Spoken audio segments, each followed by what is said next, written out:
Shalom para pemirsa yang terkasih, salam jumpa kembali. Hari ini kita masuk dalam Bible Study yang akan membuat Anda mengalami transformasi hidup seperti yang saya alami. Kita melanjutkan dari pelajaran Bible Study minggu lalu. Anda siap dengan Alkitab dan catatan Anda? Karena buat saya catatan tidak pernah lupa. Tetapi kita hanya pelupa. Mari kita mencatat bersama-sama dan kita awali dengan doa. Terima kasih Bapa yang baik untuk waktu yang indah ini. Kami bisa duduk di kaki-Mu Yesus untuk belajar langsung dari Engkau. Engkaulah firman yang menjadi manusia. Kau mengerti manusia itu dalam bentuk dosa seperti apa karena Kau pakai tubuh dosa itu. Dan Kau bisa menjadi manusia yang sempurna sampai selesai. Hidup dengan kuasa kebangkitan Allah. Buat kami pun berubah. Mengalami perubahan seperti Engkau Tuhan Yesus. Roh Kudus kami undang, bimbing kami, ajarkan kami untuk memahami kebenaran firman-Mu. Terima kasih kami berdoa dalam nama Yesus. Amin. Well, kita masuk ke dalam tema gereja adalah harapan dunia. Apapun situasinya, apapun krisisnya, kalau Anda rajin baca 4 buku Injil, tidak ada satu pengalaman di mana ke-12 murid Yesus yang tidak diperhadapkan dengan badai krisis. Dan krisisnya gak enteng-enteng, kelas berat semuanya. Namun mereka melihat Yesus sebagai anak Allah dengan kuasanya asal kita fokus kepada Dia. Petrus gagal fokus, dia lihat ke badainya, dia lepas fokus dari Yesus. Dia terhempas dalam badai itu. Tapi karena satu seruan nama Yesus, tolong aku, Yesus langsung tersedia, berada di dalam hidupnya dia dan mengangkat dia dari tenggelam. Apakah Yesusnya masih sama, masih relevan sampai hari ini? Of course, karena firman Tuhan tidak bisa berubah dari dulu, sekarang, sampai selamanya. Saya mau bagikan pada Anda, lihat di Efesus 4 ayat 23-24, minggu lalu kita sudah mencakup di sini. Supaya kamu dibaharui dong di dalam roh dan pikiranmu ya. Dan mengenakan manusia baru itu yang telah diciptakan menurut kehendak Allah dalam kebenaran dan kekudusan yang sesungguhnya. Amazing, saudara-saudara. Kita melihat di sini di Efesus 4 ayat 23-24 ya. Bahwa mari kita dibaharui dalam roh dan pikiran. Dengan demikian kita kenakan manusia baru. Wow. Jadi 2 Korintus 5 ayat 17 enggak instan dong. Barang siapa dalam Kristus yang lama telah berlalu, sesungguhnya baru sudah datang.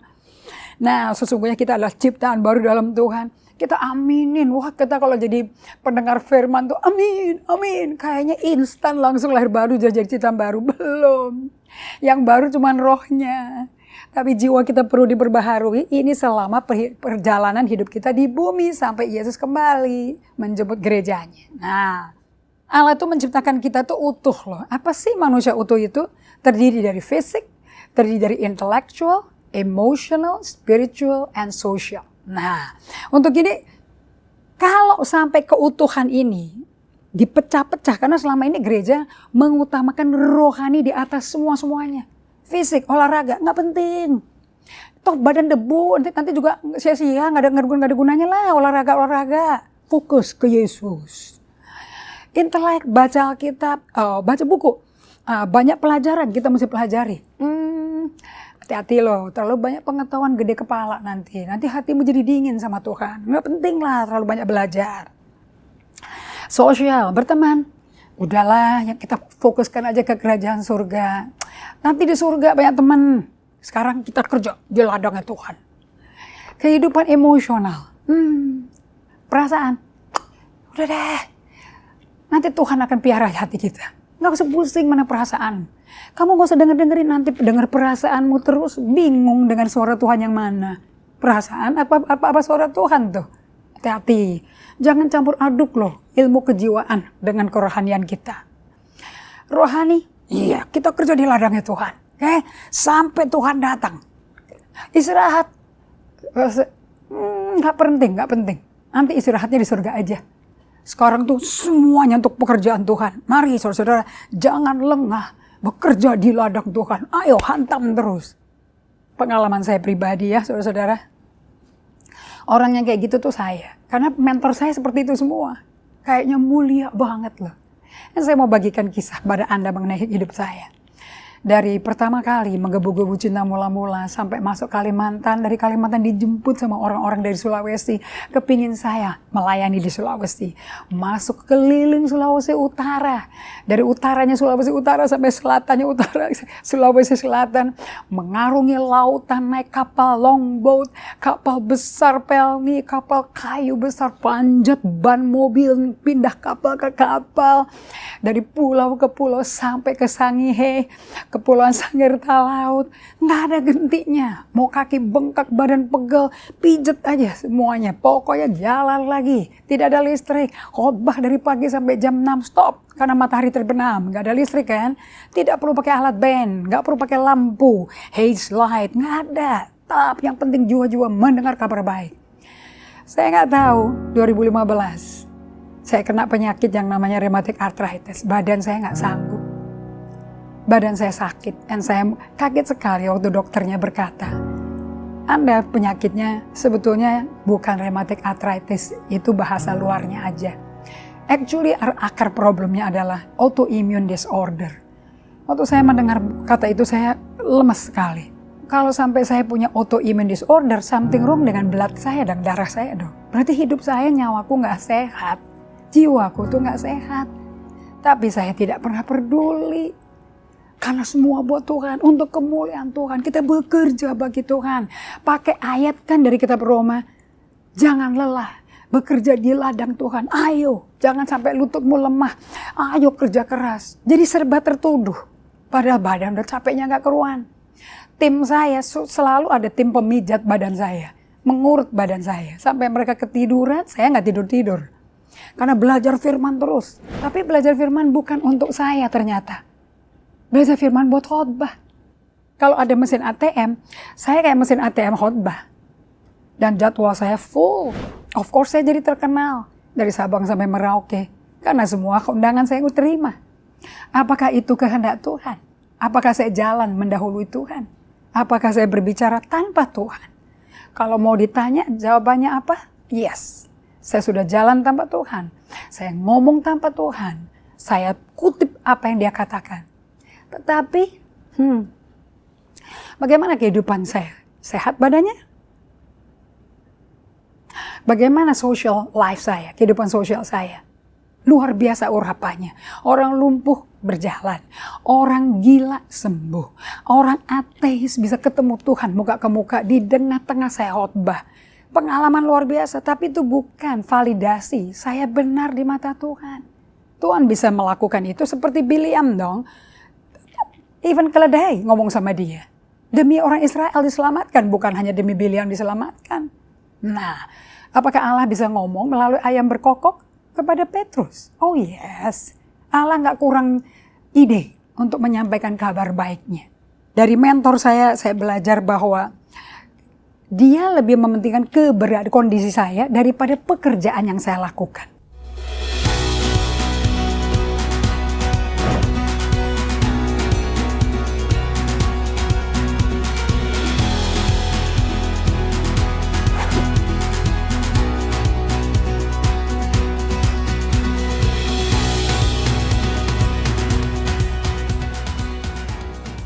Saya mau bagikan pada Anda bahwa sekarang ini kenapa kok penuh jadwal saya. Karena kita berpikir gereja itu tempat gedung pertemuan. Di mana orang ngumpul, nah itulah gereja. Ternyata gereja bukan itu, saudara, bukan gedung. Kita lihat di sini bahwa gereja sebetulnya adalah komunitas manusia utuh. Manusia utuh yang ditebus dan diregenerasi, dilahirkan ulang menjadi serupa gambar dan rupa Allah Tritunggal Pencipta kita kembali. Berarti selama kita sejak lahir baru menerima roh yang baru, hati yang keras dibuang, roh yang mati diganti dengan rohnya Tuhan, menjadi rumahnya Roh Kudus. So saya mau bagikan kepada Anda di 1 Petrus 2 itu, di mana firman Allah mengatakan bahwa hey, kita semua itu batu hidup yang disusun oleh Tuhan di ayat 5 untuk pembangunan rumah rohani di mana Allah hadir. Dan setiap batu hidup itu adalah imamat yang kudus untuk mempersembahkan persembahan rohani karena Yesus Kristus berkenan kepada Allah. Sebab ada tertulis dalam kitab suci, sesungguhnya aku meletakkan di Sion loh sebuah batu yang terpilih. Ini fondasi saudara. Oke, batu yang dipakai untuk jadi penjuru kalau kita bangun-bangunan gedung itu. Siapa yang percaya kapan ini tidak akan dipermalukan. Ayat berikutnya berkata bahwa dulu kita, di ayat 9-nya, dulu kita tuh orang hidup dalam kegelapan loh. Dan kita dipindahkan dalam terang untuk memberitakan, perhatikan baik-baik, perbuatan-perbuatan besar dari Dia yang telah manggil kita keluar dari kegelapan kepada terang yang ajaib. Saya mau tanya saudara-saudara, perbuatan Dia tuh di mananya kita? Kok kita bisa pindah dari gelap ke terang? Seperti apa yang saya alami dari kesaksian hidup saya, bahwa selama ini saya mengabaikan bagian yang sangat penting, yaitu emosi saya. Gereja pun selama ini mengabaikan bagian itu. Di mana kita berkata bahwa kehidupan sosial kita butuh teman, nanti saja di surga. Fisik butuh istirahat, gak perlu. Padahal Allah ciptakan hukum sabat. Dan spiritual, gereja hanya ngurus kerohanian saja. Tidak, saudara. Justru jiwa yang mau diladenin sama Tuhan Yesus. Intelektual, kita butuh belajar pengetahuan. Memang firman Tuhan perlu belajar. Dan juga sejarah gereja penting. Karena supaya dosa yang terjadi di masa lampau jangan kita ulangi lagi sekarang. Tapi kita nggak belajar karena kita fokus di rohani. Apakah butuh hubungan yang baik dengan sesama? Dengan keluarga kita, apalagi sekarang WFH. Semuanya dari rumah, keluarga kumpul terus. Akur apa tambah sakit, problem dengan gangguan jiwa, jadi tekanan-tekanan. Nah, ini selama ini gereja mengabaikan. Nah, saya mau kasih tahu pada Anda semua bahwa ada buku yang saya baca namanya The Cry of the Soul dari Dan Allender and Trample Longman III. Ini buku menggambarkan betapa pentingnya kita mendengarkan, memperhatikan emosi-emosi kita. And Peter Scazzero, mentor saya, belajar dari buku ini juga mengatakan, saudara-saudara, your emotion are the language of your soul. Emosi kita itu bahasa jiwa kita. They are the cry that give heart a voice. Ini ini adalah jeritan yang bikin hati kita bisa berseru ke Tuhan, bisa menangis, menjerit. Kalau kita ngabaikan bagian emosi ini, kita tuh sudah mengabaikan kemanusiaan kita. Kita bukan manusia lagi. Kenapa kok saya bisa ngomong gini? Bukankah Yesus Allah? Bukankah Yesus juga manusia? Of course, 100% manusia seperti bukan Allah. Filipi 2 katakan itu. Right? Nah, di dalam Ibrani 5 ayat 7 ini firman bikin saya tidak malu, tidak gengsi untuk menangis, meratap kepada Tuhan, menangis depan sesama saya. Dalam hidupnya sebagai manusia, ia telah mempersembahkan doa dan permohonan ratap, tangis dan keluhan kepada Dia yang sanggup nyelamatin dia dari maut. Anda tahu ini ayat dari mana? Menggambarkan Matius 26 di Getsemani. Aku mau mati rasanya. Bapak kalau bisa cawan ini lalu sampai peluhnya tuh darah semua. Dan dia minta ditemenin 3 temannya, Petrus, Yohanes, Yakobus. Secara kejiwaan dia butuh. Apakah menjadi ciptaan baru artinya kita kebal emosi? Tidak, saudara-saudara. Aduh, saya minta maaf ya sama gereja-gereja yang saya layani. Salah kalau nggak melayani emosi kita. Allah Tritunggal itu punya perasaan loh. Bukankah Allah itu berkata, semuanya Dia lihat ciptaannya baik. Itu kan emosi Dia yang keluar. Dia berkata di Kejadian pasal 11 ya, dia nyesel, Tuhan tuh menyesal dia telah menjadikan manusia dan itu memilukan hatinya. Itu Kejadian 11. Dan kemudian Keluaran 20 ayat 5 saya suka yang ini. Tahu nggak kamu bahwa Tuhan Allahmu Allah yang cemburu? Ini kan semua emosinya Allah. Kalau kita utuh diciptakan serupa gambar Allah, kita juga tidak mesti malu mengutarakan emosi kita. Kayaknya nggak suci gitu loh, nggak kudus kayaknya. Di kitab Efesus 4 ayat 30, jangan dukakan Roh Kudus. Ayo, ini suratnya Paulus nih. Roh Kudus aja bisa berduka. Saya ini punya perasaan, tapi karena pribadi saya nggak pernah gubris perasaan saya. Karena saya tipe orang yang result oriented, target oriented. Jadi semua tuh ada hasilnya, pelayanan ada hasilnya, berapa jiwa dimenangkan, berapa dia bisa dimuridkan, berapa yang bisa masuk ke gereja kita. Tanpa peduli kalau tim saya itu udah kecapean, mereka butuh waktu dengan keluarga, mereka secara manusiawi butuh istirahat. Saya punya filosofi, selama ada cahaya kita kerja buat Tuhan. Lah kalau cahayanya lampu terus, nyala terus, Jadi nggak ada yang tidur cukup. Nah, saya ngalami terobosan yang namanya emotionally healthy spirituality. Anda nggak bisa sehat emosinya. Akibatnya rohanimu nggak bisa dewasa menjadi serupa Kristus. Anda tidak bisa dewasa rohani kalau emosinya nggak sehat. Nah ini manusia itu seperti gunung es, saudara-saudara. Terdiri dari lapisan-lapisan di bawah permukaan. Anda kan suka kaget-kaget ya. Pernah nggak dengar di gereja orang ngomong, oh aslinya keluar. Oh ternyata dia kayak porselen Cina ya. Sedikit tersinggung, tertolak. Waduh, ini nggak rohani, orang kayak gini nggak bisa dipakai Tuhan. Aduh, salah. Memang kita semua datang ke Tuhan dalam kondisi emosi luka. Gara-gara dosa dan bagaimana kita dibesarkan di rumah, di sekolah, di tempat kita kerja. Apakah kita, what experience do you have dengan perlakuan orang lain? Dan ini penting, dan ini Petrus Kasiro berkata, saya pegang ini, benar ini, karena saya alami ini. Apa yang Indri Gotama lakukan di ladang Tuhan penting kok bagi Tuhan. Tapi Indri Gotamanya menjadi serupa Kristus apa tidak lebih penting. The being of Indri, who I am, is more important. Sebagai anak Allah, apakah saya hidup seperti Yesus anak Allah? Yang mengutarakan karakter Allah Bapaknya. Sehingga orang mengalami Kristus. Apakah waktu saya berdiam dengan Tuhan, saya keluar kamar doa saya, orang-orang mengalami Kristus? Mengalami hadirat Tuhan? Perkataan saya apakah lemah lembut, penuh kasih sayang, penuh pengertian, lebih banyak mendengar daripada bicara? Aduh, semua itu ekspresi sama dengan mengasihi sesama. Itu tindakannya. Ternyata tidak, saudara-saudara. Karena saya belajar dari Yesus, rumus ini saya sudah dapat. Hidup kita itu, yang Anda lihat sekarang dalam program Bible Study ini cuma 10%-nya Indri. Anda nggak tahu kedalamannya Indri seperti apa.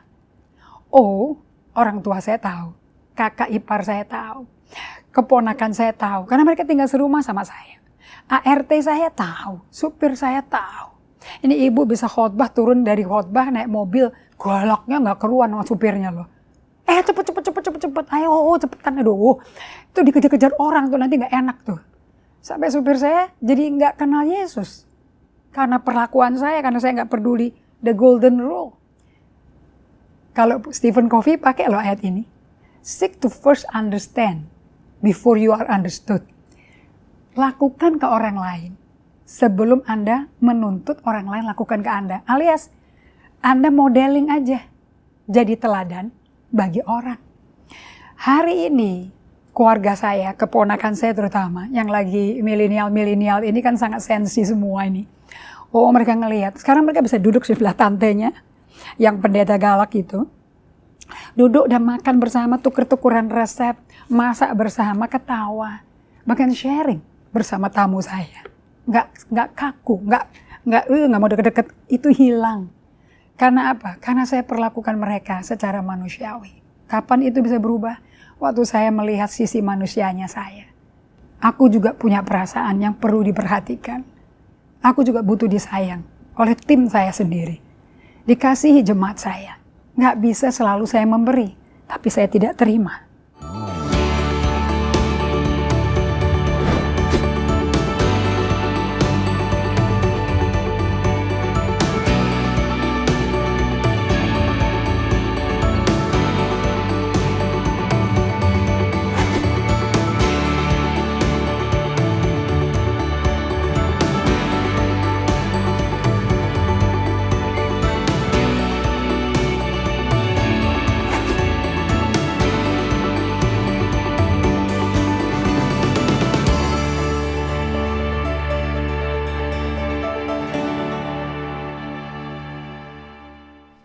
Hukum mengasihi sesama tidak bisa tidak dilakukan.